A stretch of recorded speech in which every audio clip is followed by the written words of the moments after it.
Hello and welcome to Frontrunner Motorsport, and it's that time of year again where we look at some Formula 1 predictions for the 2022 season. And this is the most difficult season in recent years to predict because we have new regulations. There's a lot going on at the moment, there's a lot of controversy. Drivers who were scheduled to be in a race seat are no longer in a race seat, which makes the 20th place driver very difficult to choose. So we're going to go through team by team, put out some predictions. I don't think I did very well last year. I think I got like 6 or 7. I can't actually remember. I couldn't be bothered to go back and check. So, leave your predictions in the comments below. Remember to subscribe and let's begin. Williams 10th, Nicholas Latifi 20th, and Alexander Albon 18th.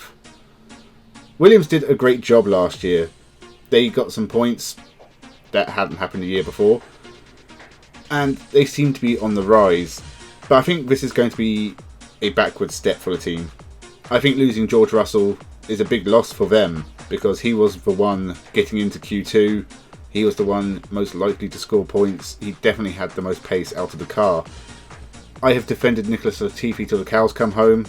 I think he does a good job. He doesn't really retire from races very often. He gets to the end. But I'm not seeing a lot of pace from that car in testing. It looks okay, and I think they will score points. I think every team will score points this year. Every driver will score points. But I think Nicholas Latifi will finish last. Alexander Albon, after a year off, he raced in DTM and he was doing pretty good there. He got a race win. He's not a world beater, and I think he's going to be doing a solid job for the team by coming 18th. And Williams will once again finish last. Alfa Romeo 9th, with Valtteri Bottas 14th, Guan Yu Zhou 19th. I haven't actually figured out if Guan Yu Zhou is called Guan Yu Zhou or Zhou Guan Yu. I've heard people say it both ways. I think on Sky Sports they say Zhou Guan Yu. I think he's a really talented driver. I think he really deserves a seat in Formula 1. I've watched him in Formula 2 for the last 3 years. He is really, really good. But this is going to be a baptism of fire. Now Alfa Romeo have kind of been moving down the field for the last few years. They finished 9th last year. I think they'll finish 9th again. Bottas, his consistency, I think he will get to the end of races and score the odd points finish here and there. Whereas Guan Yu Zhou, he's going to be looking for those sort of 9th, 10th places. But I think he will get some. I don't think Bottas is going to be able to do enough to get them out of 9th place. But I don't think China's first Grand Prix driver is doomed to fail in Formula 1. Give him a couple of years, see where he ends up. I think we're going to see something good from Zhou. Alpine 8th, with Fernando Alonso 12th and Esteban Ocon 17th. I think Esteban Ocon winning a race in Hungary last year really flattered to deceive for him, because without that win he was fairly low down the standings. He still finished behind Fernando Alonso, who, despite being old in years, and this, if he does race at every race, barring something happening, he will become the most experienced Formula 1 driver ever. But Ocon, he's been a bit of a disappointment since he came back. It's not the Ocon of old. I think getting kicked out of Force India / Racing Point, having to wait on the sideline for a couple of years, really probably dented his confidence. It was a lucky win in Hungary. A lot happened for him to be able to take that massive step, but at least he has written his name in Formula 1 history, much like Olivier Panis did all those years ago. I think he's going to struggle this year.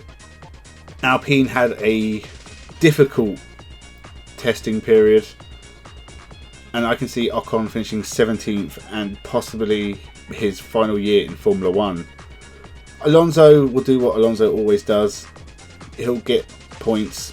He's not gotten any slower in his old age, but I just don't think the Alpine is very competitive, and so he's going to fall short of finishing in the top 10. Haas 7th, with Kevin Magnussen 10th and Mick Schumacher 16th. This has already been an interesting year for Haas.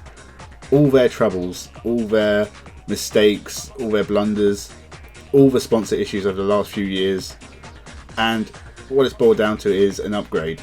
Nikita Mazepin is gone, Kevin Magnussen is in, and that honestly is one of the best things to happen to the team in years. No offense to Mazepin, but he was hopeless. And he was going to be last on this list if he remained in that race seat. K-Mag coming back. It's good to see him.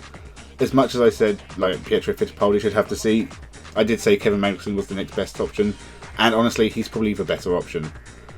Came back to testing, he posted some great times. So it's all looking like it's coming together for Haas at last. And this may be a mistake, but I'm going to predict that they're moving up the grid. And K-Mag's going to score some decent points, maybe even get a podium somewhere. Mick Schumacher, after a very difficult year in 2021, he will score points. He's going to get his first points in Formula 1 this year, but I still think it's going to be a case of learning on the job, picking up experience. I think actually being with K-Mag, Kevin Magnussen, will do him a world of good. He's got someone to learn from now. So I'm still expecting back end of the points for Schumacher, whereas Magnussen, I think he's going to get some strong results. Will he be in the Haas seat in 2023? Who knows? I think it depends more on sponsors than anything. But we can celebrate Kevin Magnussen coming back, and I think he is going to do something glorious on his return.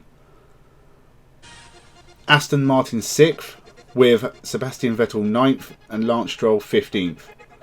I don't think it gets said enough that Sebastian Vettel is still a very, very good race driver. He spins a lot more than he used to. But he does get results. He did finish second in Hungary before being disqualified. Now, I think he got another podium somewhere else as well. Was it Azerbaijan? He's a very capable driver still. And I think he will score points more often than not in 2022. But I do think the Aston Martin doesn't look quite on the pace. I mean, they did some okay times in testing. I think Sebastian Vettel had a very impressive long run at one point. So it's hard to tell. But I'm thinking Aston Martin, around the absolute middle of the pack, is about right for them. Lance Stroll, I just can't decide if this guy is good or not. He actually really impressed me in 2020. He got some fantastic results. But last year, he was a bit off again. So either he's the most hot and cold driver on the grid, or he is actually just bad and just had a really lucky year in 2020. I'm going with the latter. And I think he's someone who retires from races a lot. He gets caught up in incidents. He crashes. He causes crashes. I think this is going to be a very, very difficult year for Lance Stroll. And so, down in 15th. Whereas I think Sebastian Vettel will break the top 10. AlphaTauri 5th, with Pierre Gasly 7th and Yuki Tsunoda 13th. This is Gasly's year. This is going to be a huge year for Gasly. It's been building up for the last couple of years. He's taken a win. He has been putting in quick, consistent performances most of last year.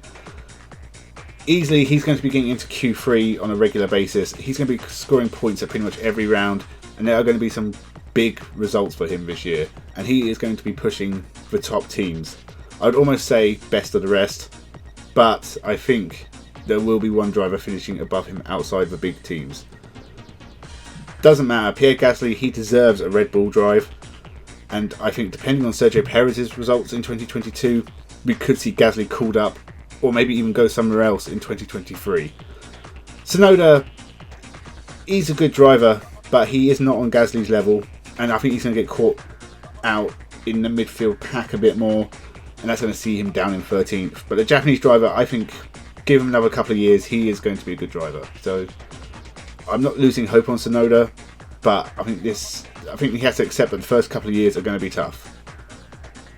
McLaren 4th, with Lando Norris 6th and Daniel Ricciardo 11th. Norris, you can't forget that last year he was in danger of being 3rd for most of it. And then the back end of the year kind of went wrong for McLaren. Eventually he dropped to 6th. Was it 5th or 6th? I can't remember. But I think Lando Norris, he is definitely one of the brightest talents on the grid. He has a really good future ahead of him, and if McLaren can give him a strong car this year, easily see him in 6th. And again, I think he is going to be challenging for podiums every now and again. He's going to be scoring points most of the time. He's going to be constantly in Q3. Daniel Ricciardo, I think, is a bit over the hill. I just don't see the same hunger from him that we used to. Those big lunging overtakes. You do occasionally see them, but not like we used to. Not like his Red Bull days. I think this is definitely the autumn of his career, and it'd be a shame to see him outside the top 10, but I can see it happening. But I think Norris, definitely one of the bright sparks of this championship, and I think he's going to finish 6th. Mercedes 3rd, with Lewis Hamilton 3rd, and George Russell 8th. I think it's always dangerous putting Lewis Hamilton outside the top 2. You have to remember, he hasn't finished lower than 2nd since 2013. It's a long time ago. But with Mercedes in a bit of trouble at the start of the championship, and Red Bull and Ferrari seemingly being as strong as they are, if it takes 2 or 3 races to get the Mercedes on pace, that's a big deficit to make up. And if it goes on longer than that, then 3rd will be a pipe dream. Lewis Hamilton is good enough that as soon as the Mercedes is on pace, he can charge down the top drivers and score points and get wins. But if Mercedes don't, I don't know how that's going to affect his confidence. He is a pretty confident person, so I don't think it'd bother him too much. But I do wonder if we're going to see a return of the incredibly whiny 2009 Lewis Hamilton down in 16th in a McLaren, just whinging at the team constantly on the radio. I think he's probably matured since those days. But this could be a very tough year for Hamilton, and the worst year since 2013. So I'm going 3rd in the championship. For George Russell, I think the dream is going to turn sour. He doesn't have the experience of Hamilton. He doesn't really have the experience of Bottas either. He's a very good driver on his day. We saw some excellent qualifying performances in the Williams last year. He was their main charger for points. He almost scored points at a few races on pace, and he actually did manage to get a podium, technically. I think he will get podiums. He may even get his first win. But yeah, I'm going to say George Russell 8th. He could do better than this, and I do sort of suspect he will, but I wouldn't be surprised to see him down in the top 10, and it'll be his best year ever. It's just going to be a case of, can he get podiums? Can he take a win? We'll have to see, and it depends a lot on Mercedes. Red Bull 2nd, with Max Verstappen 1st and Sergio Perez 5th. Max Verstappen is a deserved champion, and pound for pound, probably the best racer on the grid. He gets his elbows out sometimes, and it gets a bit messy. He's definitely competitive, but he definitely deserved to be champion. I think he can continue that into 2022. I don't know how much of a challenge Ferrari are going to be. I'm not sure how much of a challenge Mercedes are going to be at any point. But I think Verstappen has what it takes to keep the momentum up and take the championship win for a 2nd year in a row. Sergio Perez backing him up. He put in some good performances. He took a win in Azerbaijan, although, again, very lucky. It's going to be a case of he needs to get closer to Verstappen. He needs to back him up better. We saw it at times last year, but not consistently enough. Over 23 races, I would like to see Perez constantly shadowing his teammate, maybe even getting the better of him at times. If Perez has a bad year, I can see him being pushed out of a Red Bull and possibly Formula 1 in general. He has been there a long time now. I would like to see Perez take at least one more win. And I think this year with regulation changes, he has every opportunity to do so. It's a case of going either way, but I think he is going to cost Red Bull the Constructors' title this year. Ferrari 1st, with Charles Leclerc 2nd and Carlos Sainz Jr. 4th. Carlos Sainz Jr. is a fantastic driver. He's one of my favourites in the field, and he's been getting better year on year. And if Ferrari are back on pace, he will take his first win, probably get a few more podiums as well. But he is going to be backing up teammate Charles Leclerc, because I think Leclerc has been a champion in waiting, and I think he will be waiting a little bit longer. But I think in 2022 we're going to see clear signs that Charles Leclerc is a fantastic racing driver. Ferrari have been off the pace for so long. We haven't seen a Drivers' Championship for them since 2007 or a Constructors' Championship since 2008. But Carlos Sainz only finished outside the points twice last year, and both times he finished 11th.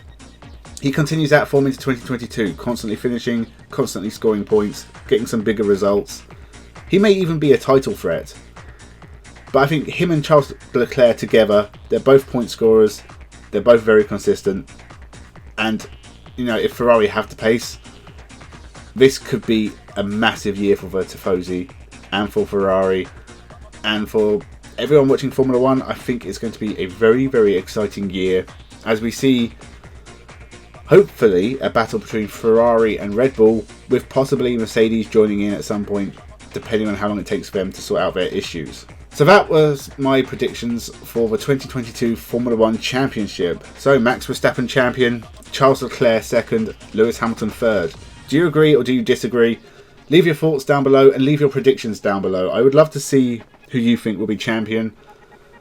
Do you have some outlandish ideas for what could happen this year? Is there anyone outside the main teams you can see taking a win, or someone unexpected getting podiums? I wouldn't be surprised if Tsunoda got a sneaky podium somewhere. Anyway, with that, thank you for watching the video. Make sure you subscribe to the channel, leave your comments down below, leave a like and tell your friends. Thank you for watching, and have a good one.